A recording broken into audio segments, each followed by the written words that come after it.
quero falar nessa manhã sobre fé. Existe uma verdade, obrigada, amiga. Uma verdade muito difícil da gente engolir sobre fé, que a gente aprende muito mais sobre fé quando ela está ausente. Quanto mais a gente precisa dessa fé, mais a gente vai aprender sobre ela. Os dias difíceis, momentos de dificuldade, é que nós descobrimos que não importa quantos livros que a gente lê, quantos versículos que a gente conhece sobre fé, quantas experiências que nós já ouvimos, quantas experiências que nós já vivemos com Deus, a gente ainda assim precisa de mais fé. A gente ainda assim se sente limitado, a gente ainda assim precisa confiar mais, entregar mais, descansar mais. Dias difíceis são momentos em que nós entendemos que nós precisamos de um pouco mais de fé. É um momento em que a nossa fé é provada, a nossa fé é refinada. A nossa fé, assim como o ouro ele é provado, a nossa fé vai ser refinada e ela vai crescer e ela vai se desenvolver no meio das dificuldades da vida. E a fé, ela vai surgir onde ela menos é esperada e onde mais ela deveria existir, ela não vai aparecer. É interessante isso porque no lugar de angústia, no lugar de apego, no lugar de desespero, na hora da dificuldade, muitas vezes você se surpreende com pessoas cheias de fé. Você se surpreende como Deus age poderosamente, como Deus fala, como pessoas que estão buscando a Deus são sustentadas, porque ali no meio daquela situação o Senhor está agindo, o coração está derramado diante de Deus, e outras pessoas que teriam todos os recursos, numa pequena dificuldade, num momento ali de dureza da vida, derruba-se facilmente, porque não foi experimentado, não tem uma fé calejada. Então, onde a fé deveria sobrar, muitas vezes ela falta, porque a fé precisa ser refinada, a fé precisa ser experimentada, a fé precisa ser provada. E eu leio isso em 1 Pedro 1,7. As provações, as dificuldades, as coisas difíceis que a gente passa, que são as coisas externas, as circunstâncias, os problemas, que às vezes não são nossos, mas são problemas de pessoas que a gente ama, são provações, são dificuldades em que nós estamos envolvidos, inseridos. Essas situações são para mostrar que a fé que vocês têm é verdadeira. Pois até o ouro que pode ser destruído é provado pelo fogo. Da mesma maneira, ou seja, do mesmo jeito que o ouro, a fé que vocês têm, que vale muito mais do que o ouro, precisa ser provada para que continue firme. Ela precisa ser levada pela provação, ela precisa ser refinada. E assim vocês receberão a provação, glória e honra no dia em que Jesus foi revelado.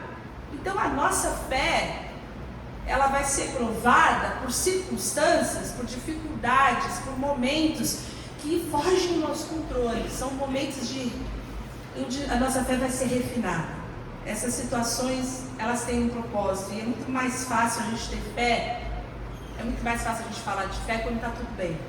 Você vai se lembrar de uma oração de gratidão que você fez, quando você olhou, estava tudo tão bem à sua volta. Você fez uma oração de gratidão, estava tudo tão redondinho, estava tudo tão certinho, e o seu coração estava tão cheio, você estava tão em paz, e seu coração estava tão cheio de fé. Mas quando você tem essa experiência de gratidão, de paz, de alegria, ver a mão de Deus em cada detalhe da sua vida, isso é maravilhoso. Mas e quando a oração parece que não é respondida? Naquele momento que você vê que o problema não diminui, parece que ele só cresce. Quando as contas crescem, quando a falta de aprovação das pessoas que você espera no seu trabalho, elas também isso aumenta. Quando os problemas familiares crescem, quando a rebeldia dos filhos cresce, quando os problemas internos, interiores se dimensionam, Quando parece que você ora e nenhuma oração é respondida, nem as menorzinhas, parece que Deus contraria cada pedido que você faz. As portas vão se fechando uma a uma. E nesses momentos, parece que a gente tem que lidar com um grande paradoxo. Aquele paradoxo de que a gente tem um relacionamento com um Deus que é um Pai amoroso, um Pai que é o Pai nosso, e a gente se relaciona com um Deus que é um Deus pessoal, um Deus que se importa com as nossas necessidades, e a gente é um tipo de filho que é um filho muito mimado, que acha que Deus tem que intervir no universo para responder cada uma das nossas questões. E a gente questiona se Deus é tão bom, Ele é tão poderoso assim, a gente se esquece que além de perfeitamente bom e perfeitamente poderoso, Ele também é um Deus soberano, que sabe todas as coisas e só faz o que lhe apraz, e muito mais do que isso, sabe o que é o melhor para nós. Sabe o tempo em que nós devemos ou não ter aquilo que nós pedimos? E o Deus que é perfeitamente bom e totalmente poderoso é o Deus que em sua grande onisciência só faz o que Ele quer. Como então viver nesse paradoxo de um Deus totalmente bom, totalmente poderoso, mas também totalmente soberano?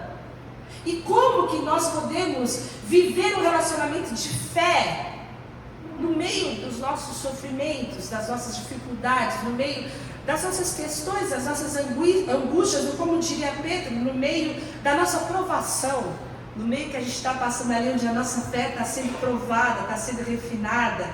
E quando a gente fala de fé, e a gente está falando de fé, está falando de seguir a Jesus, a gente precisa entender que seguir a Jesus não é, você não ganha um passaporte da alegria.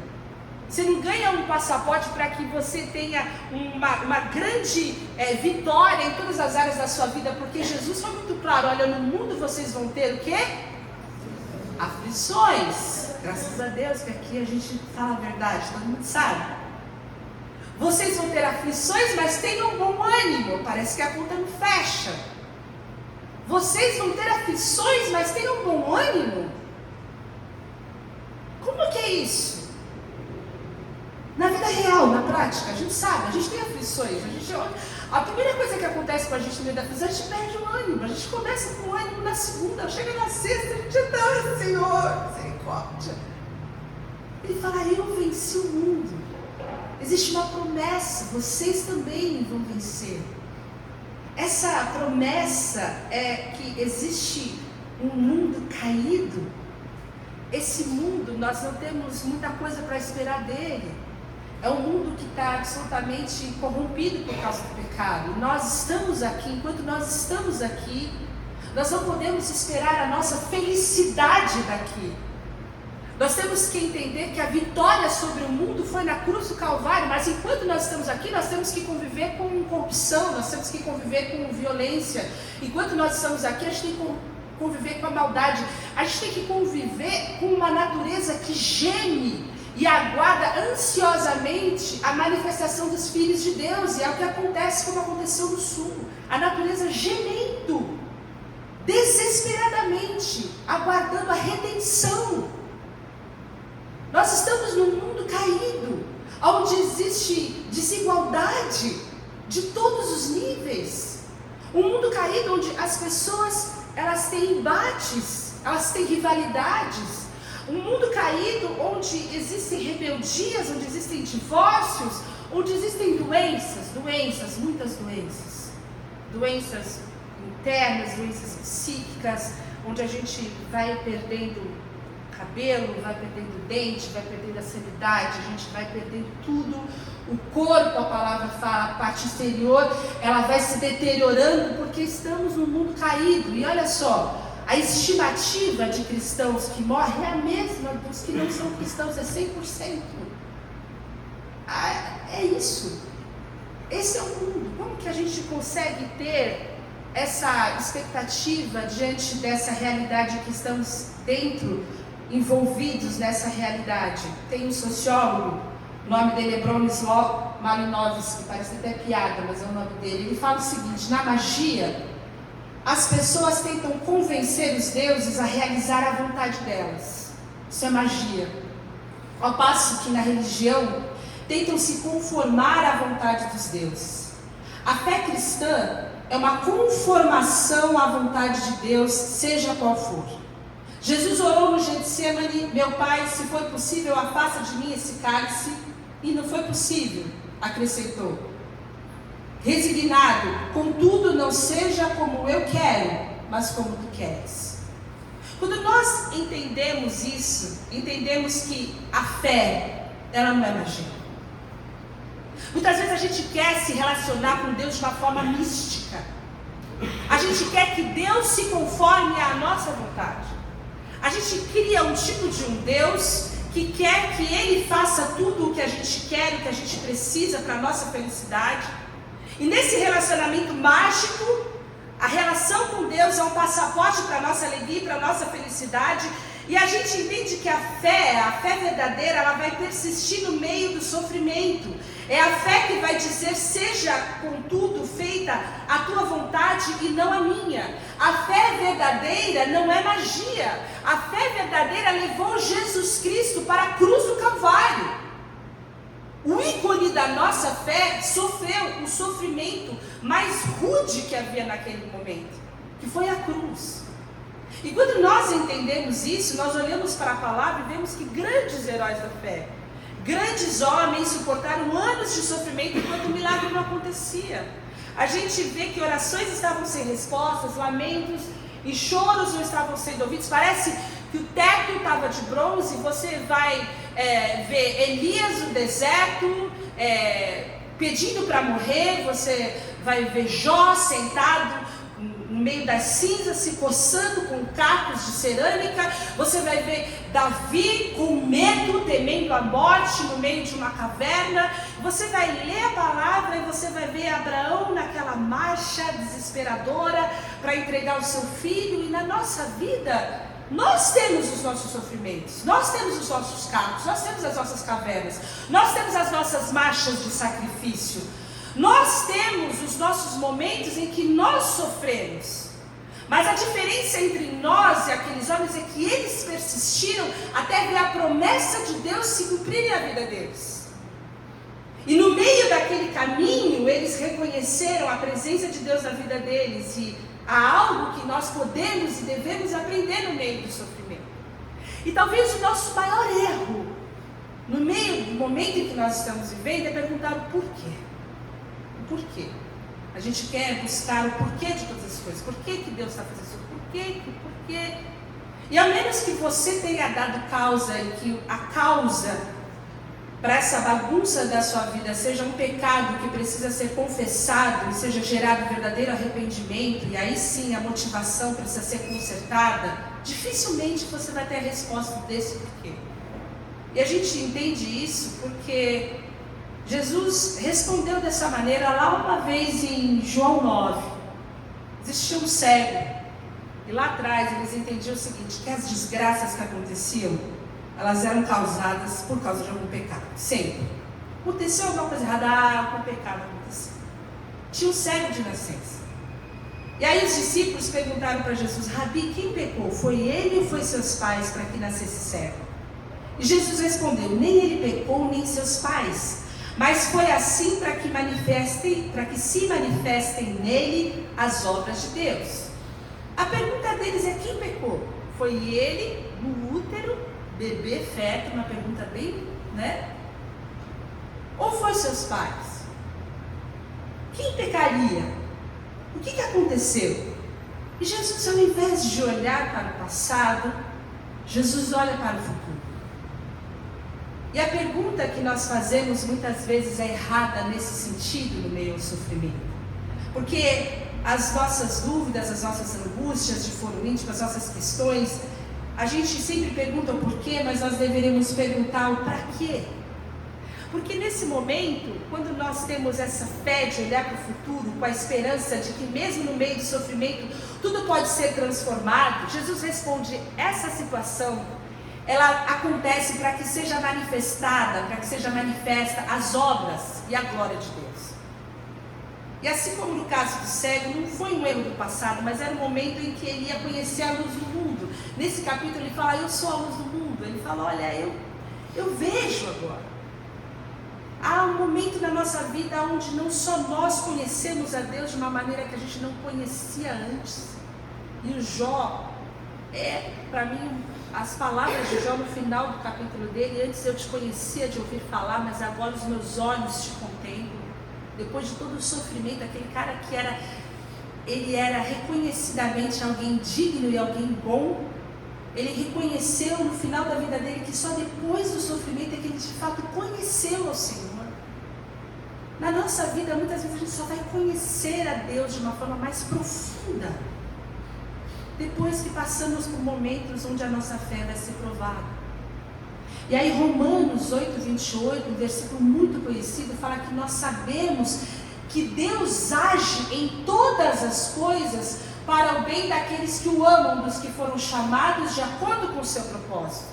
Uma outra tradução livre diz que em tudo o que acontece, Deus opera para o bem daqueles que o amam.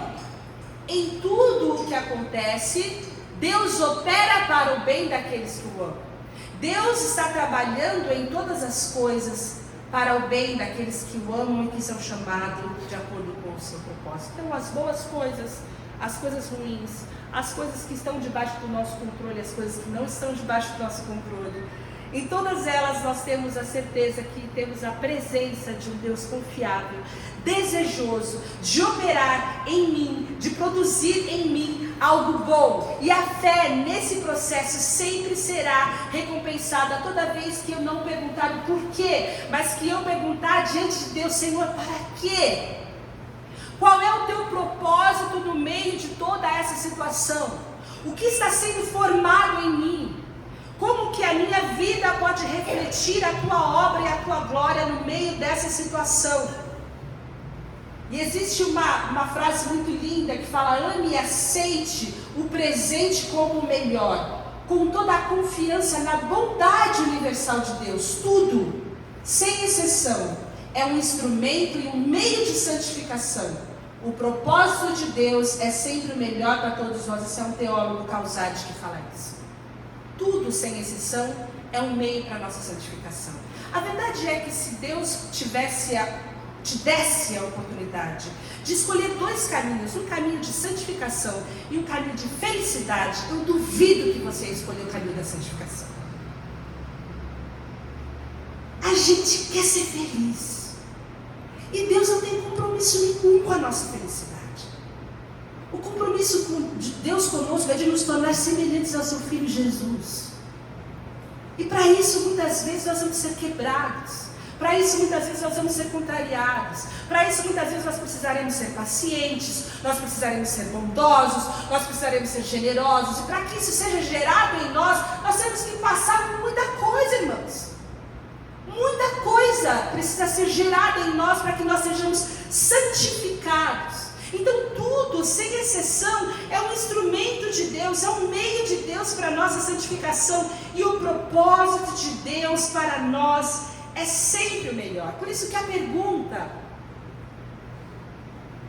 que nós precisamos fazer é: o que eu tenho aprendido com isso? O que eu tenho aprendido no meio dessa situação? O que eu tenho aprendido no meio dessa refinaria de Deus? Porque eu posso orar não só para que Deus me livre do mal, para que Deus abra a porta, para que Deus traga a solução desse problema, mas para que Deus me traga a redenção, para que Deus me traga a santificação, para que Deus me molde a imagem de Cristo Jesus, para que seja gerado em mim um verdadeiro arrependimento, para que as promessas de fé pela palavra sejam cumpridas na minha vida. Porque a fé consiste em paciência e esperança. E eu quero ler com você, para a gente ir concluindo esse texto de Jeremias 17, 7 e 8, que fala o seguinte: mas bendito é o homem cuja confiança está no Senhor, cuja confiança nele está. Ele será como uma árvore plantada junto a águas e que estende as suas raízes para o ribeiro. Ela não temerá quando chegar o calor, porque as suas folhas estão sempre verdes. Não ficará ansiosa no ano da seca, nem deixará de dar fruto. Mais uma vez, a Bíblia não nos promete uma vida só de primaveras. Vai chegar um dia na nossa vida em que o calor vai chegar. Vai chegar um dia na nossa vida, nesse mundo, em que a gente vai ter um inverno rigoroso E a gente vai ter um calor escaldante, vai ter um tempo árido, a gente vai ter um tempo de seca. Nesse texto de Jeremias 17, o texto fala que o homem é bendito quando ele coloca a confiança no Senhor, porque ele é como uma árvore cujas as folhas estão sempre verdes. Ele não, quando chega ao calor, ele continua frutífero. E a pergunta que a gente faz é a mesma desde o princípio: como que eu vou continuar com a minha folha verde no meio desse calor escaldante que está a minha vida, desse inverno rigoroso, que está uma seca desgraçada? Como que eu vou manter minha folha verde nessa vida que eu estou vivendo aqui? Não tem uma gota de água em volta de mim. Como que eu vou me manter frutífero vivendo essa vida que eu estou vivendo aqui?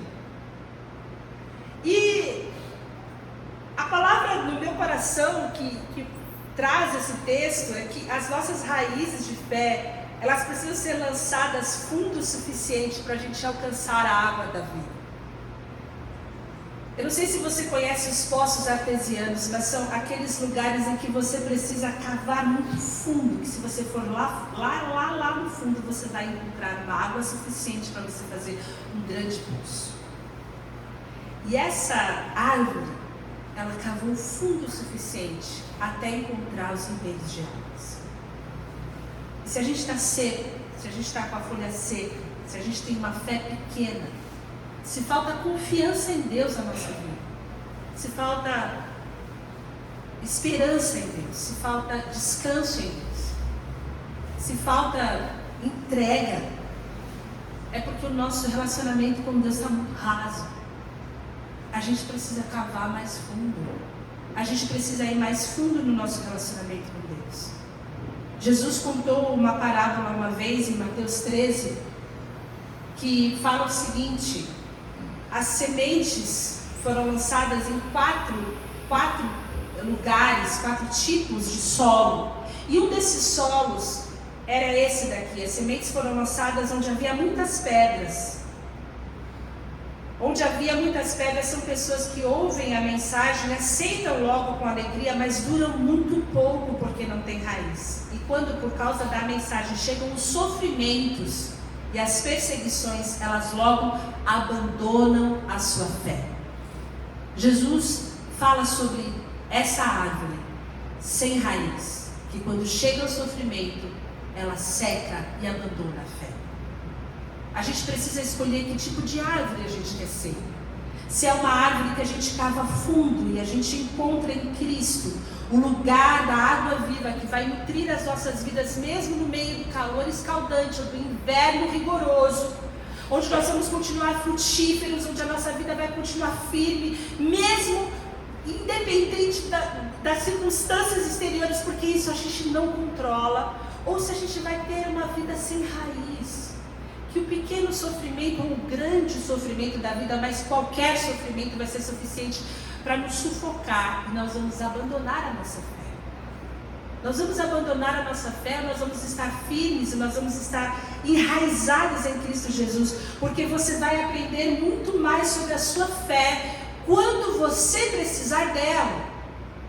E se a sua raiz não estiver firme, e se você não estiver enraizado em Cristo, quando o sofrimento vier, ou você abandona a sua fé, ou você vai ser nutrido, e você vai ser fortalecido, e você vai frutificar, e as suas folhas vão continuar verdes. Porque a fé consiste em viver com esperança, olhar para a minha vida e ver tudo aquilo que Deus já fez, ter a confiança no Deus que eu criei, saber que Ele é poderoso para fazer tudo de novo. Olhar para a minha vida sabendo o que Jesus já prometeu para mim na cruz do Calvário. Isso vai me ajudar quando a gente olhar para a nossa vida com uma perspectiva, debaixo da ótica da ressurreição. Irmãos, quando Jesus ele ressuscitou dentre os mortos, ele inaugurou uma nova era. Jesus inaugurou um tempo em que a morte foi vencida, mas ele também estabeleceu uma promessa de redenção para toda a humanidade, para esse mundo perdido. Quando Deus, através de Jesus, ressurgiu, essa ressurreição, e se de fato a gente crê nessa ressurreição, isso não é um fato isolado na história, mas é uma esperança de um futuro glorioso. Se nós cremos que Jesus é ressurreto dentre os mortos, nós cremos num futuro glorioso.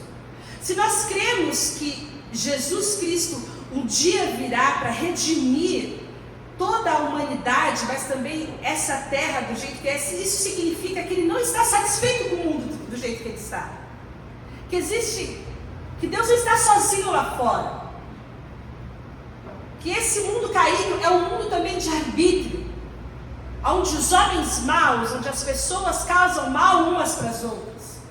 Mas nós cremos que haverá um momento de grande redenção e Deus vai restaurar o mundo no projeto original. E quando nós cremos nisso, nós precisamos manter viva essa esperança de que um dia nós, de fato, teremos um mundo redimido, absolutamente redimido. E nós precisamos olhar a nossa vida como essa vida que um dia será absolutamente redimida.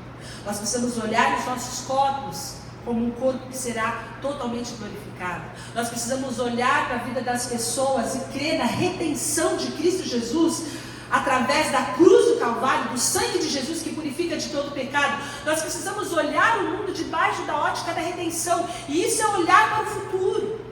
No meio da perspectiva do sofrimento, muitas vezes nós não conseguimos olhar para frente, mas a esperança no futuro altera o nosso presente.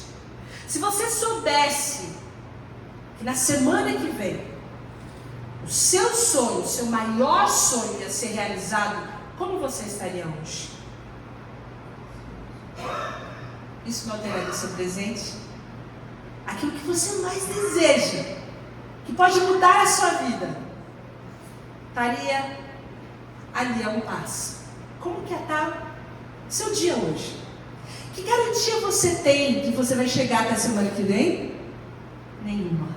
Mas isso alteraria o seu dia hoje. Porque essa visão do futuro, a esperança no futuro, altera o nosso presente, altera a nossa vida. E a gente não pode perder a perspectiva da esperança, a gente não pode perder a perspectiva da ressurreição, de que Cristo virá redimir todas as coisas. De que um dia todas as coisas, todas as pessoas que creem em Cristo Jesus serão absolutamente redimidas, terão seus corpos glorificados, de que nós estaremos juntos. De que aqueles que já se foram estão com Cristo Jesus, são certezas de promessas que nós temos pela palavra, e que às vezes os nossos sofrimentos eles não têm base pela palavra, porque nós perdemos a visão da palavra, a visão da ressurreição, a visão da esperança. Essa semana eu estava lendo a história do Nelson Mandela e eu li o momento em que ele encontrou com a sua filha. Ele estava há 13 anos já naquele lugar encarcerado, aprisionado. Ele cavava calcário, era muita luz, era muito forte, aquilo chegava eles ficavam quase cegos, e a única coisa que acalentava o coração deles era a música. Enquanto eles cavavam, eles cantavam, porque enquanto eles cantavam, eles lembravam do lar, eles lembravam dos filhos, eles lembravam da história, eles lembravam da infância. E no meio de toda aquela situação, era o 14º ano de encarceramento dele, chega a filha, permitiram que a filha do Nelson Mandela fosse visitá-lo, porque não eram permitidas essas visitas. E essa moça, porque ele só tinha visto ela pequenininha, criança, e 14 anos depois ela era uma moça, ela era uma mulher. Ela chega, e ela chega com um bebezinho. Porque na tribo dele, era concedido ao avô o direito de dar um nome para o recém-nascido. Olha o perigo, vai vendo, olha o perigo, dá uma sorte, né? E lá ele então tem a possibilidade de escolher o nome daquela bebezinha.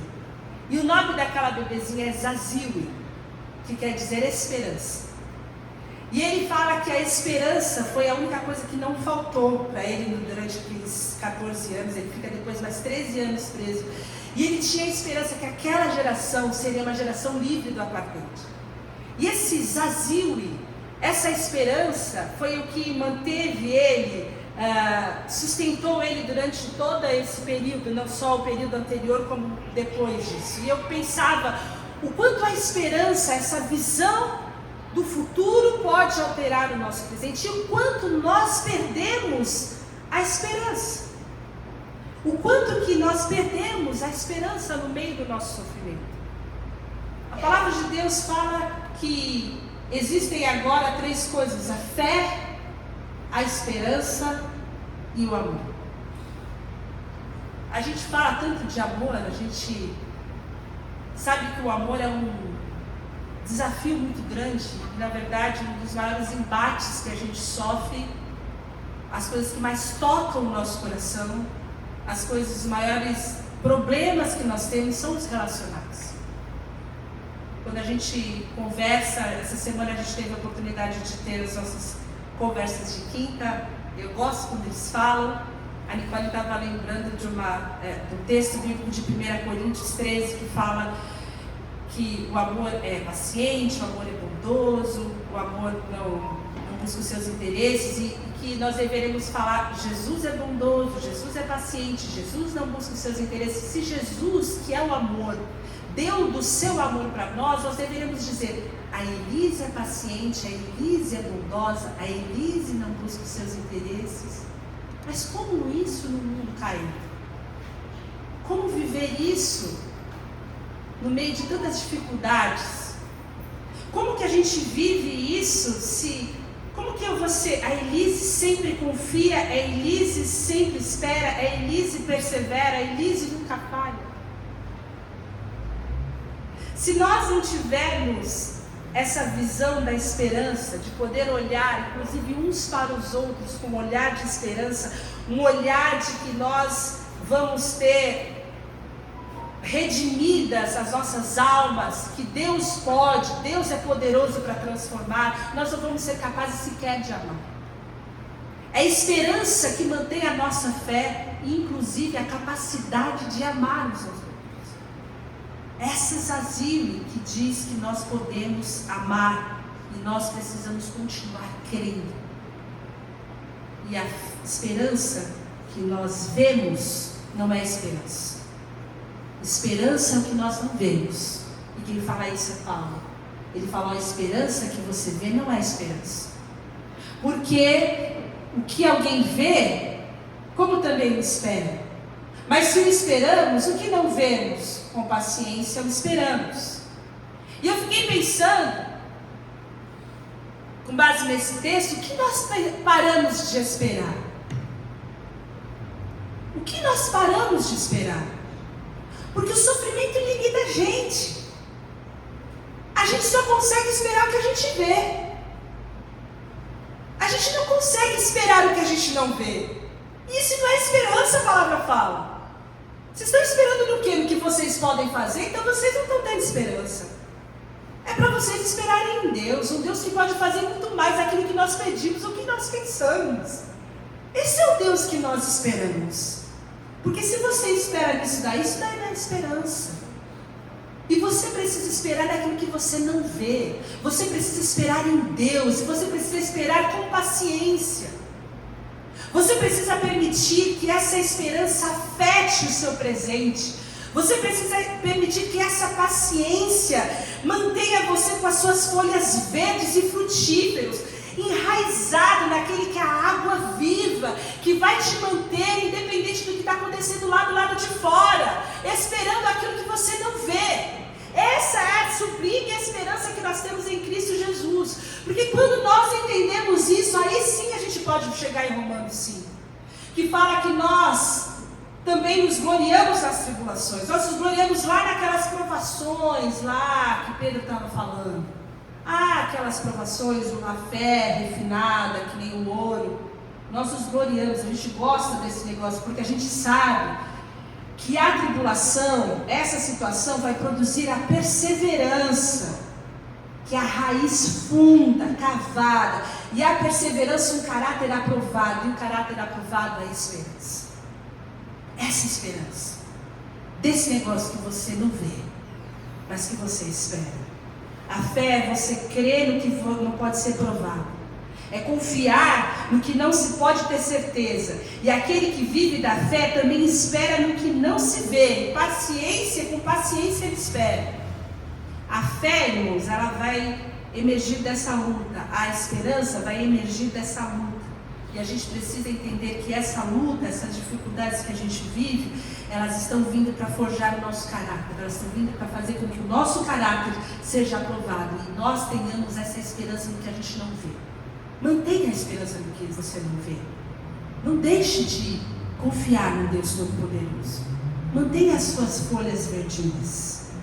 Eu vou fazer um resumão para a gente poder guardar no coração.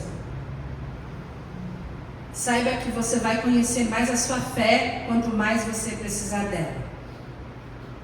A verdadeira fé não é magia. Não pergunte por quê, pergunte para quê. Cave fundo o seu relacionamento com Deus, porque a vida não é feita de primaveras. Viva debaixo da ótica da ressurreição. A esperança no futuro altere o seu presente. Espere que você ainda não vê. Se glorie na tribulação, porque ainda há algo maravilhoso sendo gerado por Deus dentro de você. Amém? Vamos guardar essa palavra no coração. Fique firme. Firme, enraizado, nutrido e embebido pela água da vida. Que as circunstâncias externas a gente não consegue controlar. Mas a gente sabe que Deus é poderoso para nos sustentar e para nos transformar, enquanto as coisas que nós não vemos não acontecem. Amém? Senhor, nós recebemos a Tua palavra. O Senhor sabe o que cada um passa aqui